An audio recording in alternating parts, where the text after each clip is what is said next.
Hello everyone. I did say I'd be back again after my last video on that wonderful happy meal that I got off Priscilla, because I had a lot more things to talk about, but I didn't want to put it all in one video, so I'm back again. And as you can see, I'm busy knitting, and I am knitting, this is lilac. I'm doing a lilac, another one of those little cardigans, the little 16-inch lacy border one. I'm doing an 18-inch now because I'm going to work out the sizes for an 18-inch and a 20-inch. I finished the little 16-inch one I was doing. I'll show you. That's the little 16-inch one I've just finished and put the buttons and that on. And like that lady told me about the mistake, so I've sorted that out on the pattern, and I'll be putting another, when I put the tutorial out, well, not the tutorial, when I put the PDF out, it'll have the proper instructions. I'll change the way I wrote the instructions. The instructions actually didn't make any difference to the pattern. If I can get it up here and show it. I've got it on my tablet. Come on, this tablet's over there, I've got it up. You can see it's on my tablet there. I'll just read how I went wrong on the, it hasn't made any difference whatsoever to the pattern. Most people worked around it. But I had, for the back and the front, because it's knitted all in one, the back and the front is 100 stitches. And I had to knit and moss stitch for 6 rows and make a buttonhole on the 4th row. And then I told how in moss stitch, this first row, knit 1, purl 1, second row is purl. You know, everybody knows how to do moss stitch. But then I had to change the 4mm needles and keeping 4 stitches beginning and end in moss stitch for the button bands, continuing as pattern as follows. And this was where I made the mistake. It had row 3, you knit 2 rows after you change to the 4mm needles, and I had row 3, it's knit 1, purl 1, knit 1, purl 1, that's the moss stitch for the bands down the front. And then I have in brackets, I've got knit 2 together, wool forward, knit 2, wool forward, slip 1, knit 1, pass the slip stitch over, and then knit 2. And then brackets again. I've got written down, repeat the stitches in brackets. And because I started with knit 3 after the knit 1, purl 1, knit 1, purl 1, and then I knit 3 stitches, it had to end with 3 stitches before you did the moss stitch. So I said to knit 3. But I forgot that in the brackets, after I had done the slip 1, knit 1, pass slip stitch over, I knit 2 stitches. So already had 2 of those stitches. So I should have been knit 1 at the end and then do the moss stitch. So that was where I made a little mistake on there, but I'm working that out and I'll put it in proper thing. But I also had an email from another lady about my other little cardigan that I do, like this one, the rosebud one, the 3 sizes all in one. I did the same thing on that one and I hadn't even realised that. But I have asked people to tell me if they notice a mistake or anything, but nobody must have noticed except that one lady contacted me and told me. So I'm going to have to sort that PDF. I'm going to make another PDF, but I've already printed a lot of patterns out, but I put a little note on the pattern to show exactly where. It hasn't made any difference. Everybody's worked around that, what I put down. And I had printed a lot of patterns out, so like I'm saying, I put a little note on to let everybody see, but I'm going to bring up the PDF where I printed on the PDF again and put it right. And then that'll be sorted out. I'll put my tablet down there out of the way. But the little one with the lacy border, I was just going to work it out in my head, but I thought, no, I'll not do that. I'm going to knit them. So It didn't take me very long to knit that little one. I think I did it in less than 2 days. Probably would have finished it a lot quicker yesterday if I hadn't been mucking about doing other things. But I went to, when I had to go down to the Royal Mail depot to pick Priscilla's parcel up today. So I thought while I'm out, I'll go around 1 or 2 other places and do what I want. Well, I wanted to buy some cord. When I sell my knitting patterns, I have to put some cord in to make sure they don't get folded, because sometimes the postman will just fold them and push them through the letterbox. And I've been saving all sorts of cereal boxes, any bits of cardboard, thin cardboard I could find, to put in those parcels. To put in those letters, sorry, not parcels. To put in the letters to send out the patterns, and I was starting to run out of it, and I'd asked 1 or 2 people, and everybody who had any cereal boxes had just tore them up and put them in the recycle thing, so I was out of luck there. And then I found some card that I had in my house, the A4 card, and it's, you know, for kids, for drawing on and things like that. And I had it for a couple of years. I got it for my great grandkids when they come up here, and I think I just forgot all about it. So I had quite a few cards of that in the A4 size, so I could cut them in half. And it is quite thick, so it's better for putting in the envelopes. But that was what I thought. I'm going to run out of that soon as well, so I remember I bought it in Asda. So I thought I'll nip into Asda while I'm out and I'll get it. So this is what I got. It's called White Cord. And like the A4 sheets, I just have to cut them in half. And it's like having it's thickness of a birthday card. That's what they're like. So that'll stop all the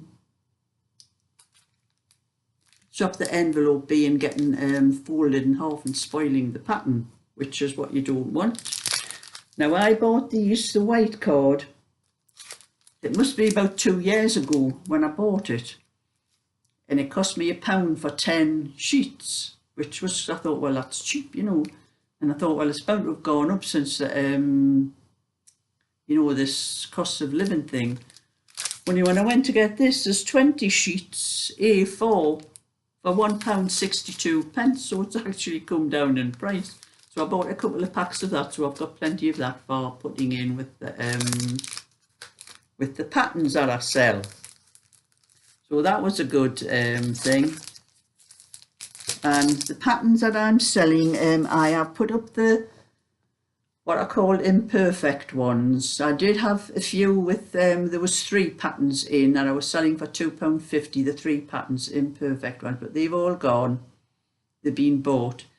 But I had a few where there was just 2 patterns, the little rosebud pattern and the blackberry pattern. So I put 2 of those together, and I've put them up on eBay as well, and I've sold 1 or 2 of those as well.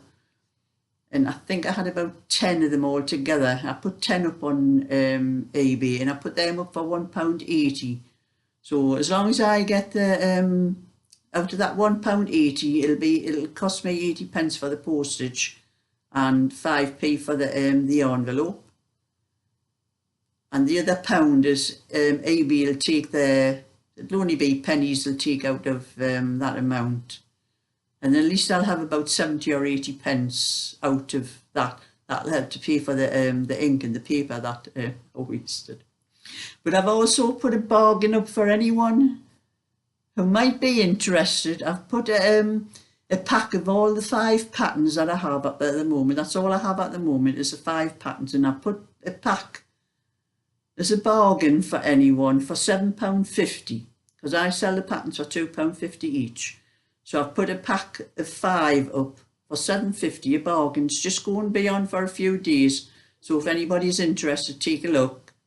And I'll keep on adding them. As if they come down, I'll keep on adding them. But it'll probably be for about 3 or 4 days. That's as long as I'm going to put it up for, because I'll be losing money if I keep it up for too long.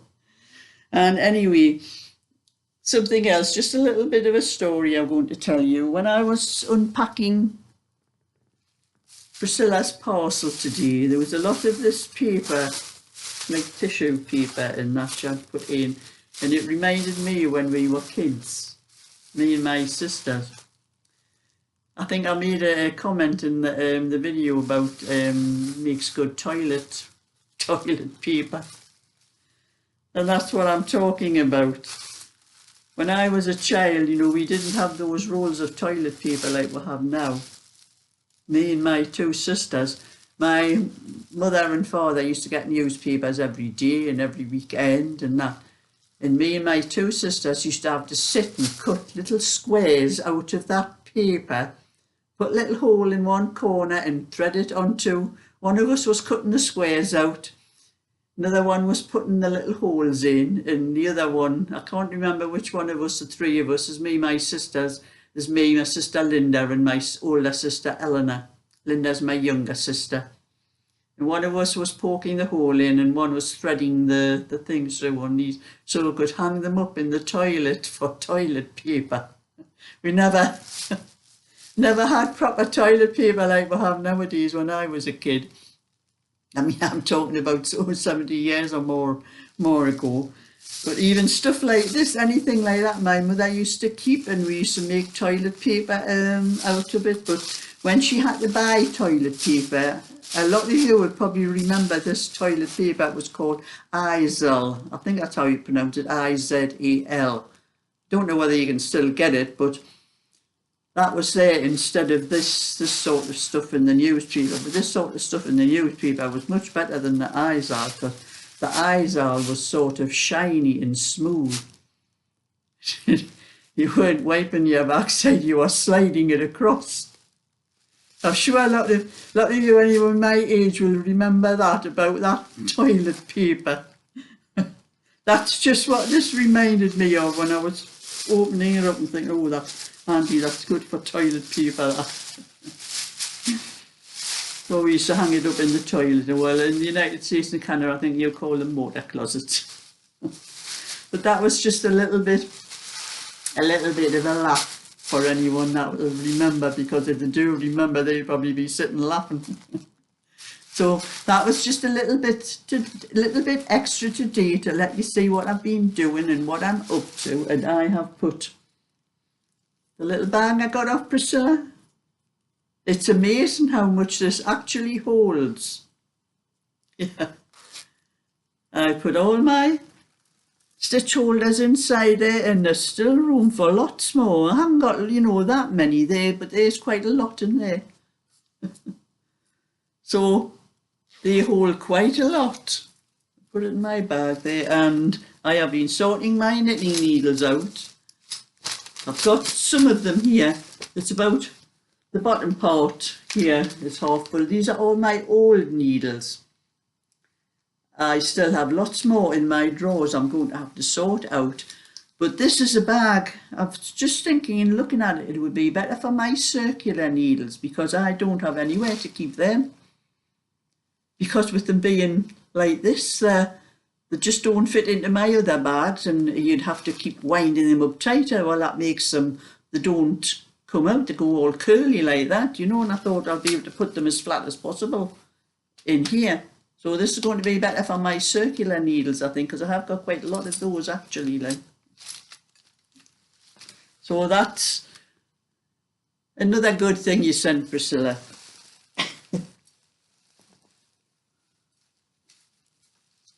And anyone that wants to look on Priscilla's channel, you just have to click on, she's got quite a few comments on my other video. You just need to click on her name and it'll take you onto the channel. But if not, I've put a link to her channel on the description underneath the video for anyone that hasn't noticed. You know, you can just click on that link and it'll take you onto Priscilla. So this is just a little bit more. Now I'm going to make myself some tea. So that's tea to eat, not to drink. Thumbs up and subscribe, and I'll catch you all another time. So bye for now.